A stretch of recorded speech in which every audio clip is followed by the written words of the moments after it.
नमस्कार मैं मजिद तरा आपलोके चाबले आरम्भ करिছে Assamese online help YouTube channel. बंधुসকল पलकते चावा आज 9টা गुरुत्वपूर्ण खबर। बंधुসকল प्रथम खबरटी হৈছে অসমৰ কিছু কিছু মুছলমানৰ শৰীৰটোহে অসমত আছে, মন প্ৰাণ সকলো তালিবানী চিন্তাত। এই মন্তব্য বিজেপি নেতা মমিনুল আৱালৰ। আফগানিস্তানত অব্যাহত আছে তালিবানীৰ বৰ্বৰতা। প্ৰতি মুহূৰ্ততে আফগানিস্তানৰ পৰা আহি আছে তালিবানীৰ ভয়াবহ নৃশংসতাৰ খবৰ। তাৰ মাজতে অসমত তালিবানীৰ সমৰ্থন কৰি 14 জন পৰিছে আৰক্ষীৰ জালত।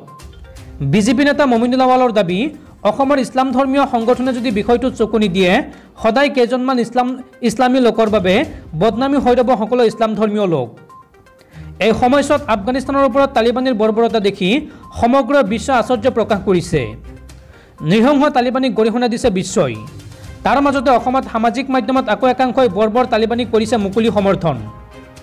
তালিবানীক মুকলি সমৰ্থন কৰি ইতিমধ্যে কৰায়ত্ব হৈছে ৰাজ্যৰ 14 জনকৈ লোক।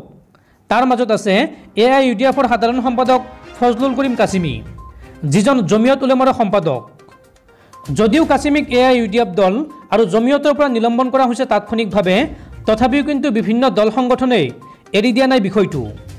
এই ক্ষেত্ৰত বিজেপি নেতা তথা অসম সংখ্যালঘু উন্নয়ন বৰ্ডৰ অধ্যক্ষ মমিনুল আৱালে টাৰ্গেট কৰি লৈছে বদৰুদ্দিন আজমলক।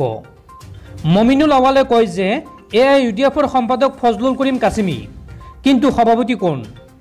জমিয়তৰ সম্পাদক ফজলুল কৰিম কাছিমি, সভাপতি কোন? তেওঁ কয় যে দুটা অনুষ্ঠানৰে সভাপতি যেহেতু বদৰুদ্দিন আজমল, আৰু বদৰুদ্দিন আজমলৰ সৈতে ৰাজনৈতিক মিত্ৰতা কাৰ বুলি কংগ্ৰেছক বিষয়টো লৈ টানি আনিছে মমিনুল আৱালে। জমিয়তে সময়ে সময়ে ভাৰতৰ স্বাধীনতা আন্দোলনত বহু মৌলনাই দেশৰ বাবে প্ৰাণ ত্যাগ কৰাৰ কথা কৈ আহিছে, কিন্তু তাহানিৰ জমিয়ত আৰু আজিৰ জমিয়তৰ মাজত আকাশ পাতাল পাৰ্থক্য আছে বুলি কৈ মমিনুল আৱালে কয় যে স্বৰূপ সলনি হৈছে জমিয়তৰ। জমিয়তত এতিয়া তালিবানী চিন্তাধাৰাৰ একাংশ লোক সোমাই পৰিছে। অকল জমিয়ত বুলি নহয়, অসমত থাকি একাংশই কৰি আহিছে তালিবানৰ সমৰ্থন। সেইসকলৰ শৰীৰটোহে অসমত, প্ৰাণটো তালিবানত।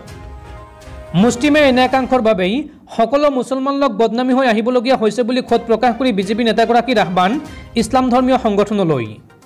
সংগঠনসমূহে চকু দিয়ক কাশ্মীৰ দলৰ উগ্ৰ সমৰ্থকৰ ওপৰত, অথবা সদায় বদনামৰ ভাৰ বৈ থাকিব লাগিব ইছলাম ধৰ্মীয় লোকে। তাৰপিছৰ খবৰটি হৈছে পুনৰ এক মৃদু ভূমিকম্পই জোকাৰি গ'ল সমগ্ৰ অসম। এই ভূমিকম্পৰ অভিকেন্দ্ৰ আছিল কোকৰাঝাৰ জিলা। মৃদু ভূমিকম্পৰ জোকাৰণিয়ে কঁপাই গ'ল অসম। সোমবাৰে দুপৰীয়া 1:13 অনুভূত হয় এই ভূমিকম্পৰ জোকাৰণি। ভূমিকম্পৰ অভিকেন্দ্ৰ আছিল কোকৰাঝাৰ জিলা। ৰিখটাৰ স্কেলত ভূমিকম্পৰ প্ৰাবল্য আছিল 4.0। কোকৰাঝাৰ, ধুবুৰী, বঙাইগাঁও আদিকে ধৰি কেইবাখনো জিলাৰ লগতে পশ্চিমবংগৰ একাংশ স্থানত অনুভূত হয় ভূমিকম্পৰ জোকাৰণি। ভূমিকম্পৰ ফলত কোনো ক্ষয় ক্ষতিৰ খবৰ অহা নাই। তাৰপিছৰ খবৰটি হৈছে ATM কাৰ্ড ব্যৱহাৰ কৰা সকলৰ বাবে গুৰুত্বপূৰ্ণ খবৰ। ATMত টকা নাথাকিলে ফোন কৰক এই নম্বৰত। ৰিজাৰ্ভ বেংকে বান্ধি দিছে নতুন নিয়ম। গ্ৰাহকৰ সুবিধাৰ কথা চিন্তা কৰি ভাৰতীয় ৰিজাৰ্ভ বেংকে ATMৰ ওপৰত নতুন নিৰ্দেশনা জাৰি কৰিছে। এই নতুন নিয়মত কোৱা হৈছে যে এতিয়াৰ পৰা ATMত টকা শেষ হৈ গ'লে বেংকৰ পৰা জৰিমনা লোৱা হ'ব। কাৰণ বিভিন্ন সময়ত দেখা গৈছে ATMত টকা নোপোৱাৰ ফলত গ্ৰাহকসকলে বিভিন্ন ধৰণৰ অসুবিধাৰ সন্মুখীন হৈ আহিছে। সেইবাবে গ্ৰাহকে যেন অসুবিধাত নপৰে তাৰ বাবে ভাৰতীয় ৰিজাৰ্ভ বেংকে এই সিদ্ধান্ত গ্ৰহণ কৰিছে। RBIৰ তৰফৰ পৰা জনাইছে যে বেংকসমূহে এই নিয়ম মানি নচলিলে কঠোৰ পদক্ষেপ লোৱা হ'ব। ATMত নিৰ্দিষ্ট সময়ত টকাৰ যোগান নধৰিলে বেংকে 10,000 টকালৈকে জৰিমনা ভৰিব লাগিব। ATMত টকা নাথাকিলে ভাৰতীয় ৰিজাৰ্ভ বেংকৰ ফেচবুক অথবা টুইটাৰত অভিযোগ দিয়াৰ লগতে 01123711333 নম্বৰত গ্ৰাহকে ফোন কৰি অভিযোগ দাখিল কৰিব পাৰিব। এই নতুন নিয়ম 1 অক্টোবৰৰ পৰা আৰম্ভ হ'ব। 1 অক্টোবৰৰ পৰা ATMৰ পৰা টকা নাপায় যদি কোনো গ্ৰাহকে অভিযোগ দাখিল কৰে, তেনেহ'লে উক্ত বেংকে 10,000 টকাৰ জৰিমনা আদায় দিব লাগিব ভাৰতীয় ৰিজাৰ্ভ বেংকক। ইপিনে কেন্দ্ৰীয় বেংকৰ তৰফৰ পৰা এক ঘোষণাত কোৱা হৈছে যে ATMত টকা নথকাৰ জৰিমনাৰ মূল উদ্দেশ্য হৈছে ATMত পৰ্যাপ্ত টকা থকাটো সুনিশ্চিত কৰা। সাধাৰণ জনতাই বাটে ঘাটে টকাৰ বাবে যেন কোনো অসুবিধাত নপৰে, সেইবাবে এই সিদ্ধান্ত লোৱা হৈছে। RBIৰ এই নতুন নিয়ম অনুসৰি ATMত যদি 10 ঘণ্টাৰ অধিক সময় ধৰি টকা নাথাকে তেনেহ'লে জৰিমনা দিব লাগিব বেংকে। নতুন নিয়ম 1 অক্টোবৰৰ পৰা কাৰ্যকৰী হ'ব। RBIৰ তৰফৰ পৰা কোৱা হৈছে যে বেংকসমূহে ATMত টকা নথকাৰ কাৰণ ছিষ্টেম জেনেৰেটেড ষ্টেটমেণ্ট দিব লাগিব। এই ষ্টেটমেণ্ট RBIৰ ইছ্যু বিভাগত পঠোৱা হ'ব। এই নিয়ম নামানিলে কঠোৰ পদক্ষেপ লোৱা হ'ব। বন্ধুসকল তাৰপিছৰ 4 নম্বৰ খবৰটো জনাৰ আগতে আপোনালৈ এটা সৰু ৰিকুৱেষ্ট, যদি এতিয়ালৈকে এইটো ভিডিঅ'ত লাইক কৰা নাই তেন্তে প্লিজ এটা লাইক কৰি দিয়ক আৰু এনেকুৱা ধৰণৰ নতুন নতুন ভিডিঅ' পাবলৈ চেনেলটো ছাবস্ক্ৰাইব কৰি কাষত থকা বেল আইকনটো প্ৰেছ কৰি ৰাখক। তাৰপিছৰ খবৰটি হৈছে অসমত কিছু পৰিমাণে কমি আহিছে কৰোনাত আক্ৰান্ত হোৱা আৰু মৃত্যু হোৱা লোকৰ সংখ্যা। অসমত বিগত 24 ঘণ্টাত নতুনকৈ পুনৰ 7 গৰাকী লোক আক্ৰান্ত হৈছে মহামাৰী কোভিড-19ত। অসমত বিগত 24 ঘণ্টাত 94,634 গৰাকী লোকৰ কোভিড টেষ্ট সম্পন্ন কৰা হৈছিল আৰু ইয়াৰে ভিতৰত 7 গৰাকী লোকৰ দেহত ধৰা পৰিছে কোভিড-19 পজিটিভ আৰু অসমত বিগত 24 ঘণ্টাত কৰোনাত আক্ৰান্ত হৈ 11 গৰাকী লোকৰ মৃত্যু হৈছে। তাৰপিছৰ খবৰটি হৈছে অসমৰ মুছলমান জনসাধাৰণক দেশৰ প্ৰতি শ্ৰদ্ধাশীল হৈ থকাৰ আহ্বান অসম ৰাজ্যিক জমিয়ত উলেমাৰ। অসমৰ মুছলমান জনসাধাৰণক দেশৰ প্ৰতি শ্ৰদ্ধাশীল হৈ থকাৰ আহ্বান অসম ৰাজ্যিক জমিয়ত উলেমাৰ। তালিবানৰ সমৰ্থনত সামাজিক মাধ্যমত পোষ্ট কৰা লোকসকলৰ সন্দৰ্ভত মত প্ৰকাশ কৰিছে অসম ৰাজ্যিক জমিয়ত উলেমাই। অসম ৰাজ্যিক জমিয়ত উলেমাৰ সম্পাদক কালিমুদ্দিনে সংবাদমেল সম্বোধন কৰি জমিয়ত উলেমাই ভাৰতৰ সাৰ্বভৌমত্ব আৰু অখণ্ডতা ৰক্ষাৰ প্ৰতি দায়বদ্ধ আৰু শ্ৰদ্ধাশীল বুলি মন্তব্য কৰে। দেশৰ সাৰ্বভৌমত্ব আৰু আভ্যন্তৰীণ বিষয়ৰ প্ৰতি ভাবুকি সৃষ্টি কৰি অহা ব্যক্তি অথবা চক্ৰক কেতিয়াও জমিয়ত উলেমাই সমৰ্থন নকৰাৰ লগতে ইয়াৰ বিৰুদ্ধে মাত মাতি আহিছে আৰু ভৱিষ্যত দিনতো মাত মাতি যাব বুলি সংবাদমেলত কালিমুদ্দিনে কয়।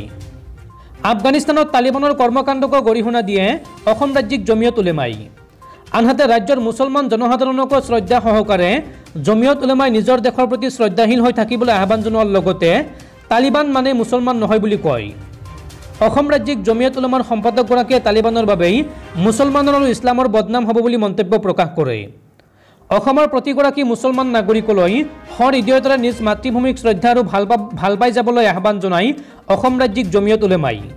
আফগানিস্তান সম্পৰ্কত ভাৰত চৰকাৰে গ্ৰহণ কৰা সকলো সিদ্ধান্ততে চৰকাৰৰ সৈতে একেলগে আছে বুলি কয় অসম ৰাজ্যিক জমিয়ত উলেমাই। ইপিনে আফগানিস্তানত আবদ্ধ হৈ থকা ভাৰতীয় নাগৰিকসকলক শীঘ্ৰেই নিজ দেশলৈ ঘূৰাই অনাৰ বাবে কেন্দ্ৰীয় চৰকাৰক আহ্বান জনাই অসম ৰাজ্যিক জমিয়ত উলেমাৰ সম্পাদকগৰাকীয়ে। উল্লেখযোগ্য যে আফগানিস্তানত তালিবানৰ উত্থানৰ পাছত অসমতো কিছুসংখ্যক লোকে সামাজিক মাধ্যমত তালিবানৰ প্ৰতি সমৰ্থন ব্যক্ত কৰি অসম আৰক্ষীৰ হাতত গ্ৰেপ্তাৰ হোৱাৰ পাছতে এইদৰে জমিয়ত উলেমাৰ অসম ৰাজ্যিক সমিতিয়ে সংবাদমেল সম্বোধন কৰে। তাৰপিছৰ খবৰটি হৈছে 5 বছৰীয়া মুখ্যমন্ত্ৰীত্বৰ সময়ত অসমবাসীক জীয়া ঠগন দিছে সৰ্বানন্দ সোণোৱালে। এই অভিযোগ অসম প্ৰদেশ কংগ্ৰেছ কমিটিৰ সভাপতি ভূপেন বৰাৰ। কেন্দ্ৰীয় মন্ত্ৰী সৰ্বানন্দ সোণোৱালে আশীৰ্বাদ যাত্ৰা নহয়, অসমৰ ৰাইজৰ আগত ক্ষমা প্ৰাৰ্থনা যাত্ৰাহে কৰক। অসমবাসীৰ ওচৰত আশীৰ্বাদ কিয়? আঁঠুলৈ ক্ষমা প্ৰাৰ্থনা যাত্ৰা প্ৰতিটো সমষ্টিয়ে কৰক সৰ্বানন্দ সোণোৱালে। 5 বছৰীয়া মুখ্যমন্ত্ৰীত্বৰ সময়ত অসমবাসীক জীয়া ঠগন দিছে সৰ্বানন্দই। ডিব্ৰুগড়ত এনেদৰে প্ৰাক্তন মুখ্যমন্ত্ৰী তথা নৱনিযুক্ত কেন্দ্ৰীয় মন্ত্ৰী সৰ্বানন্দ সোণোৱালৰ বিৰুদ্ধে সৰব হৈ পৰে অসম প্ৰদেশ কংগ্ৰেছ কমিটিৰ সভাপতি ভূপেন বৰা। সভাপতিৰ দায়িত্ব লৈ প্ৰথমবাৰৰ বাবে ডিব্ৰুগড়লৈ অহা ভূপেন বৰাই ডিব্ৰুগড়ত এক দলীয় সভাত অংশগ্ৰহণ কৰি আবিলে এক সংবাদমেলত এনেদৰে কয়, বিজেপিয়ে অসমবাসীৰ ৰাইজৰ পৰা আত্মগোপন কৰি থকা সোণোৱালক লৈ এতিয়া নিজৰ ব্যৰ্থতা ঢাকিবলৈ জন আশীৰ্বাদ যাত্ৰা কৰিছে যদিও ইয়াৰ নাম জনতাৰ ওচৰত ক্ষমা বিচাৰি কৰা যাত্ৰা দিব লাগিছিল বুলি মন্তব্য কৰে অসম প্ৰদেশ কংগ্ৰেছ কমিটিৰ সভাপতিগৰাকীয়ে। মাজুলীৰ জনতা ৰাস্তাক নস্যাৎ কৰি দিল্লীত আত্মগোপন, অসম চুক্তিৰ 6 নং দফা সন্দৰ্ভত মৌনতা, 6 জনগোষ্ঠীৰ জনজাতিকৰণ প্ৰতিশ্ৰুতি, ৰাজহুৱা সম্পদ বিক্ৰী, NRC, মাহে 1000 কোটি টকাৰ গুৰু সিন্ডিকেট, ড্ৰাগছ সিন্ডিকেট, দুৰ্নীতিমুক্ত অসমৰ শ্লোগান, নিবনুৱামুক্ত অসমৰ শ্লোগান আদি বিভিন্ন ব্যৰ্থতা ঢাকিবলৈ আশীৰ্বাদ যাত্ৰা কৰিছে বুলি তীব্ৰ প্ৰতিক্ৰিয়া ব্যক্ত কৰে অসম প্ৰদেশ কংগ্ৰেছ কমিটিয়ে। সাংবাদিকৰ প্ৰশ্নত আজি তিতাবৰৰ কংগ্ৰেছী বিধায়ক ভাস্কৰ বৰুৱাই সৰ্বানন্দ সোণোৱালৰ আশীৰ্বাদ যাত্ৰাৰ সময়ত আদৰণি জনোৱা কাৰ্যক লৈ ৰাজ্যৰ ৰাজনীতি গৰম হৈ থকাৰ সন্দৰ্ভত সভাপতি ভূপেন বৰাই এই বিষয়টোৰ সন্দৰ্ভত তদন্ত কৰাৰ বাবে বিধায়িনী দলৰ দলপতি দেৱব্ৰত শইকীয়াক দায়িত্ব দিয়া বুলি অৱগত কৰে। যোৰহাটৰ জিলা উপায়ুক্ত উক্ত সভালৈ নিমন্ত্ৰণ জনোৱাৰ বাবেহে বিধায়কগৰাকী যোৱা বুলি সভাপতি ভূপেন বৰাই সাংবাদিকৰ আগত জানিবলৈ দিয়ে। তাৰপিছৰ খবৰটি হৈছে বৃদ্ধ নাগৰিকৰ বাবে চৰকাৰৰ বৃহৎ সিদ্ধান্ত, যিকোনো বিপদত পৰিলে ফোন কৰক এই নম্বৰত। বৃদ্ধ নাগৰিকৰ বাবে চৰকাৰৰ বৃহৎ সিদ্ধান্ত, পুত্ৰ বোৱাৰীৰ নিৰ্যাতন, পেঞ্চনৰ সমস্যা হ'লে জনাব পাৰিব চৰকাৰক। হেল্পলাইন নম্বৰ মুকলি কৰিছে চৰকাৰে। যিকোনো অসুবিধাৰ বাবে 14567 নম্বৰত ফোন কৰক। বৃদ্ধ নাগৰিকক সহায়ৰ বাবে চৰকাৰে লৈছে বৃহৎ পদক্ষেপ।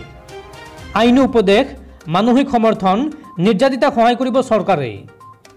তাৰ পিছৰ খবৰটিও হৈছে ৰাষ্ট্ৰীয় পতাকাৰ ওপৰত দলীয় পতাকা থৈ এইবাৰ বিপদত পৰিছে বিজেপি, কংগ্ৰেছৰ তীব্ৰ সমালোচনা। উত্তৰ প্ৰদেশৰ প্ৰাক্তন মুখ্যমন্ত্ৰী আৰু ৰাম মন্দিৰ আন্দোলনৰ বিশিষ্ট নেতা কল্যাণ সিঙক শেষ শ্ৰদ্ধাঞ্জলি জ্ঞাপন কৰিবলৈ সমগ্ৰ দেশৰ লোকসকল উত্তৰ প্ৰদেশত উপস্থিত হৈছে।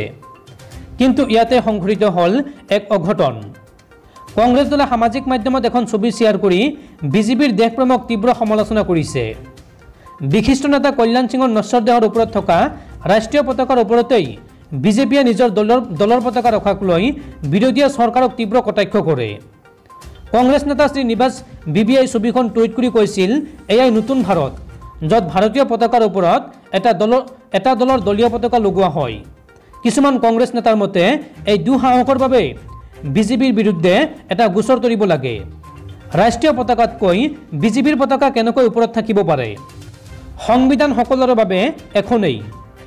তাৰ পিছৰ খবৰটিও হৈছে অসমৰ ভুৱা আধাৰ কাৰ্ডসহ কেৰালাত গ্ৰেপ্তাৰ আফগানিস্তানৰ নাগৰিক। অসমৰ ভুৱা আধাৰ কাৰ্ডসহ গ্ৰেপ্তাৰ আফগান নাগৰিক আব্বাছ খান নামৰ আফগান নাগৰিকজনক কেৰালাত গ্ৰেপ্তাৰ কৰা হৈছে। শনিবাৰে কেৰালা আৰক্ষীয়ে আটক কৰে 22 বছৰীয়া আব্বাছক। অভিযুক্ত ব্যক্তিজনে দাবী কৰা অনুসৰি তেওঁৰ পিতৃ আফগানিস্তানৰ যদিও মাতৃ অসমৰ ঠিকনাত আধাৰ কাৰ্ড প্ৰস্তুত কৰি কেৰালাত চাকৰি কৰিছিল লোকজনে। নেপাল হৈ ভাৰতত প্ৰৱেশ কৰিছিল লোকজনে। পাছত অসমত কোনো লোকৰ দ্বাৰা ভুৱা ঠিকনাৰে আধাৰ কাৰ্ড বনাইছিল লোকজনে। অসমৰ অন্য এজন ব্যক্তিকো গ্ৰেপ্তাৰ কৰা হৈছে। 3 মাহৰ ভিজা লৈ ভাৰতলৈ আহিছিল যুৱকজন। নগৰৰ পৰা উলিয়াইছিল ভুৱা ঠিকনাৰ আধাৰ কাৰ্ড। ইতিমধ্যে কেৰালা আৰক্ষীৰ বিশেষ দল অসমত উপস্থিত হৈ অনুসন্ধান চলাইছে নগাঁৱত। আব্বাছক গোপনে আশ্ৰয় দিয়াৰ অপৰাধত অসমৰ 3জন লোকক গ্ৰেপ্তাৰ কৰা হৈছে। কেৰালা আৰক্ষীৰ অভিযানত নগাঁৱৰ পৰাও এজনক গ্ৰেপ্তাৰ কৰা হৈছে।